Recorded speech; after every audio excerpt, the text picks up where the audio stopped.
شہناز بلوچ صاحبہ کراچی، السلام علیکم۔ ہم آپ کے ممنون ہیں کہ آپ نے ہماری ویب سائٹ اہلسنت.net پر یاد فرمایا۔ آپ کا سوال موصول ہوا، جواب حاضر۔ آپ نے پوچھا کہ اسلام میں خواتین کے لیے پردے کا کیا انتظام ہے، یعنی آپ پوچھنا چاہتی کیا حکم ہے، تو آپ قرآن مجید فرقان حمید ترجمے والا لے کر کے بیٹھیے، سورہ احزاب قرآن مجید سے نکالیے، آیت نمبر 59 59 نمبر آیت اگر آپ نکالیں تو مختصر اس میں پردے کا حکم یوں دیا گیا، فرمایا گیا اے نبی صلی اللہ علیہ وسلم اپنی بیویوں، اپنی صاحبزادیوں اور مسلمانوں کی عورتوں سے فرما دو کہ اپنی چادروں کا ایک حصہ اپنے منہ پر ڈالے رہیں،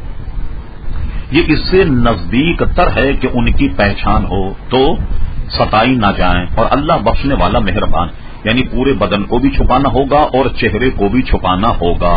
یعنی چادر اگر ہو تو چہرے پر گھونگٹ جس کو کہتے ہیں ہم اردو میں وہ ڈال لیا جائے تاکہ چہرہ نظر نہ آئے، یا تو بے عینی برقع وغیرہ جو ہے وہ استعمال کیا جائے۔ تو پردے کا حکم ایک آیت ہم نے صرف آپ کو حوالے کے طور پہ دی، اس کو اگر آپ پڑھ لیں تو انشاءاللہ پردے کا سارا فلسفہ آپ کی سمجھ میں آ جائے گا۔ یاد فرمانے کا آپ کا شکریہ۔